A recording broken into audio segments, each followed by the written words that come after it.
मंच को ओज देती है, जिनकी उपस्थिति मंच को उत्साह देती है, जिनकी उपस्थिति मंच को वीर रस देती है, जिनकी उपस्थिति मंच को देशभक्ति देती है, और जिनकी उपस्थिति ये कहती है कि मंच पर डॉक्टर हरिओम पंवार आए हुए हैं। जोरदार तालियां डॉक्टर हरिओम।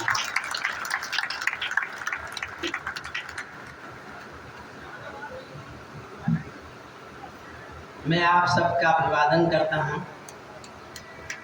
मुझे बस एक आज्ञा आप दे दीजिए, मुझे कमर में थोड़ी समस्या है। मैं बैठ के कविता पाठ करना चाहता हूं। आप ताली बजाकर इजाज़त दे देंगे तो मैं बैठ जाऊँ।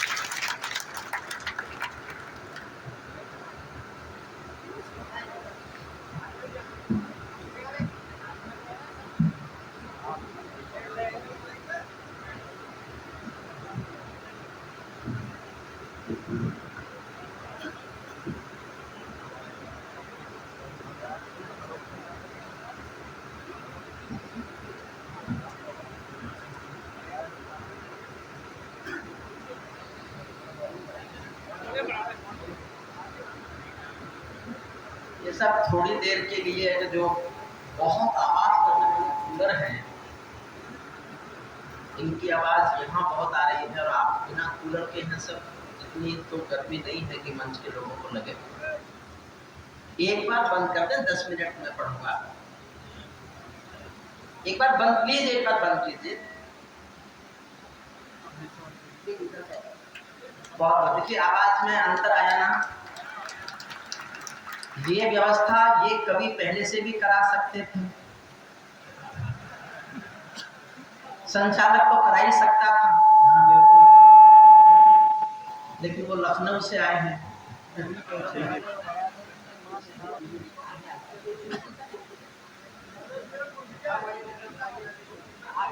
10 मंगाएंगे तो 10 मंगा दें। ये कोई लखनऊ थोड़ा ही है जिसका कोई कहना नहीं माने।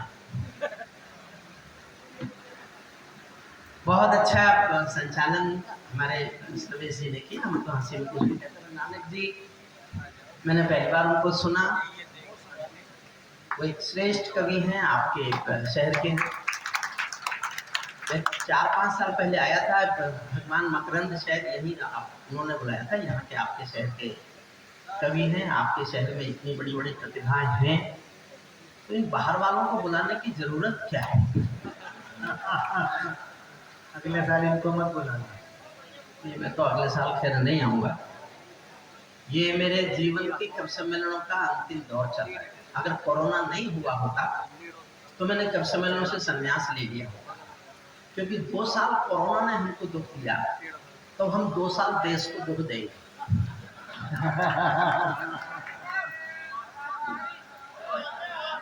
आवाज नहीं आ रही? आएगी, सब आएगी।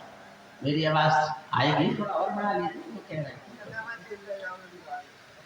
आज्ञा हो तो मैं भी छेड़ूं वीणा की झंकार में भय, आज्ञा हो तो मैं भी छेड़ूं वीणा की झंकार में भय, और समय से कह दूं झूमे गाए मेघ मल्हार में भय। मुझको मां शक्ति ने दी है प्राणों में हुंकार में भय, और विधाता ने सौंपी है अधरों को ललकार में भय। मैं तो मां वीणा पानी से केवल ज्ञान मांगता हूँ, जनगण मन की पीड़ा गाने का वरदान मांगता हूँ, जनगण मन की पीड़ा। बहुत अच्छा सुन रहे हैं। मैं केवल कविता पढ़ूंगा, बोलूंगा नहीं बीच में। मेरे बाद हमारे श्रद्धेय, हमारे सिरमौर आज के अध्यक्ष श्रद्धेय सुरेश शर्मा जी यहाँ आए हैं।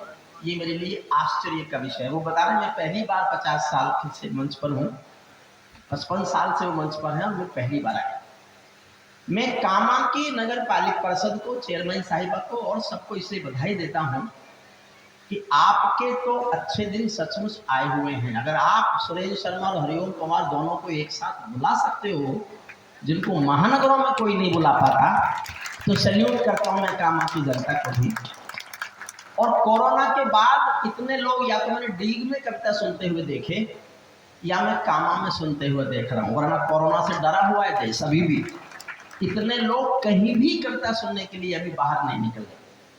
कामा छोटी जगह है, जिला भी नहीं है, उसके बावजूद जितने लोग यहाँ हैं, सचमुच ये कहने का मन है कि इन छोटी जगहों पर अभी भी मन कविता सुनता है। जितने लोग खड़े हैं, अगर आप बैठने की सुविधा हो, ये दुनिया की ऐतिहासिक घटना है कि 9 बजे खड़े हो जाएं और सुबह के 1, 2, 3 बजे तक लोग खड़े होकर कविता सुनते रहें। ये केवल कविता में हो सकता है। अमिताभ बच्चन भी आते तो आप लोग देख के चले जाते, 5 घंटे खड़े होकर इंतजार नहीं कर सकते थे। केवल कवि सम्मेलन या मुशायरा होता है जिसमें 5-5, 6-6 घंटे लोग खड़े होकर इंतजार करते हैं। सर्वेश जी ने बहुत श्रेष्ठ संचालन किया, सबने बहुत बहुत अच्छा पढ़ा। मैं एक छोटी सी बात कहता हूँ, एक 25 सेकंड की। आदरणीय बैठ जाओ। किसकी तलाश में हो? वो नहीं आई आज। देखो, मैं कविता सुनाना चाहता हूँ, वरना मैंने जिंदगी भर कवि सम्मेलन नहीं सुना है। मैं आज कविता सुनाना चाहता हूँ। वाह। एक पिंजरे के तोता था किसी के मालिक के पास, पिंजरे में पालतू। एक दिन मालिक ने पिंजरे के पालतू तोते से कहा कि मैं पड़ोसी गांव जा रहा हूं, तेरा शाम तक का खाना मैंने पिंजरे में रख दिया है, तुझे जब भूख लगे खाना खा लेना। पिंजरे का तोता बोला, मालिक उस गांव में मेरे गुरुजी रहते हैं। मालिक बोला, तो मैं क्या करूं? बोले, मालिक उस गांव में जा रहे हो, मेरे गुरुजी रहते हैं, मेरा कहना यह है कि उनको मेरी राम राम तो कह सकते हो। मालिक ने कहा, मिलेगा तो कह दूंगा। मालिक पड़ोसी गांव गया, वहां जाके पूछा, मेरे पिंजरे में एक पालतू तोता है, उसने कहा है कि यहाँ मेरा कोई गुरु रहता है, कोई है क्या? एक बूढ़ा तोता खड़ा हुआ, उसने कहा, हाँ मैं हूं, वो मेरा शिष्य है। तो मालिक ने कहा, मेरे पिंजरे के पालतू तोते ने तुमको राम राम भेजी है। बूढ़े तोते ने सुना और मर गया। मालिक लौट के आया, तोते ने आते ही पूछा, मेरे गुरु मिले क्या? मालिक बोला, काय का तेरा गुरु? मैंने तेरी राम राम बोली, वो तो सुनते ही मर गया। इतना सुनते ही पिंजरे का तोता भी मर गया। अब समझना मैं कहना क्या चाहता हूं। पिंजरे का तोता भी मर गया। जब मालिक ने पिंजरा खोला तो तोते की आत्मा कहती चली गई कि मालिक तुम समझे नहीं, मेरे गुरु ने मेरे लिए संदेश भेजा है कि जिसको आजाद होना हो उसको मरना आना चाहिए। मैं एक अपनी बिल्कुल नई कविता सुना रहा हूं। मैं श्रद्धेय सुरेश शर्मा जी से पूछ रहा था कि मैं एक बिल्कुल नई कविता मैंने इन दिनों लिखी है। हालांकि मुझे सर्वेश जी ने कहा कि लोग नहीं समझेंगे, लेकिन मैं रिस्क ले रहा हूं। रिस्क का इनाम दूसरा हरिओम हमारा है। आप नहीं समझे और मुझे लगा आप ठीक से नहीं सुन रहे हो, तो फिर मेरे पास तालियों वाली बहुत कविता है। इस मुल्क में कवि सम्मेलनों में तालियों के कितने ऊंचे पहाड़ बनते हैं, ये बनाने वालों के जब नाम लिखे जाएंगे तो एक जगह कहीं पीछे भी मेरा भी नाम लिखा मिलेगा। लेकिन मैं चाहता हूं, आप उम्र हो गई, चाय है भाई, मैं सॉरी, मैं चाय वाले से कुछ नहीं कह सकता। किसी को कुछ नहीं कहना चाहिए, किसी को कुछ नहीं कहना चाहिए चाय वाले से, वरना ईडी भेज देंगे। अब बैठ जाओ, आप ही सुनो, कोई नहीं, मन से सुनिए, अच्छा लगे तो। मैं कोई शीर्षक नहीं बता रहा, आप समझ जाएंगे। मैं गंभीर कविता पढ़ रहा हूँ। स्वागत है। मेरे इस जीवन की 70 साल के जीवन की सबसे गंभीर कविता मैं आपको सुना रहा हूँ, और मेरा मन है कि आप न भी सुनेंगे तो मुझे संतोष रहेगा कि मैं कविता सुना रहा हूँ। मैं चेयरमैन साहिबा को बहुत बहुत बधाई देता हूँ। उनकी ये हिम्मत है कि इतनी बड़ी टीम उन्होंने यहाँ जुटाई। बस बीच में कोई उठना मत, इतने लोग खड़े हुए हैं, अब मैं कुछ कह नहीं सकता, कर नहीं सकता। लेकिन जब मैं 5-6 साल पहले आया था, मुझे याद आता है सबके पास बैठने के लिए कुर्सियां थी। वो कुर्सियां कहाँ गई जी?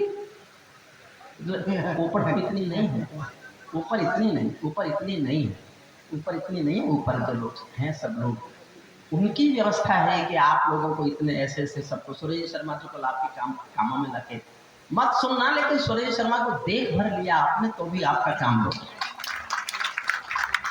वो हिंदी कवि सम्मेलन के एक वैसे सुमेरु हैं, एक ऐसा गॉडफादर है वो हिंदुस्तान की नई पीढ़ी का। मेरे भी गॉडफादर वही है, मुझे भी मंच पर वही लेके आए थे। मुझसे जितना देश दुखी हुआ इसकी सारी जिम्मेदारी सुरेश शर्मा पर जाती है। इसलिए चाहो तो आज बदला ले सकते हो जब वो कविता पाठ करने आए। मैं उन्हीं ने ठीक है भाई साहब, बहुत अच्छा, सुनिए मन से। हे आर्यपुत्र कहाँ जा रहे हो? ये तो ऐसे निकल के भागे जैसे शिवसेना के एमएलए।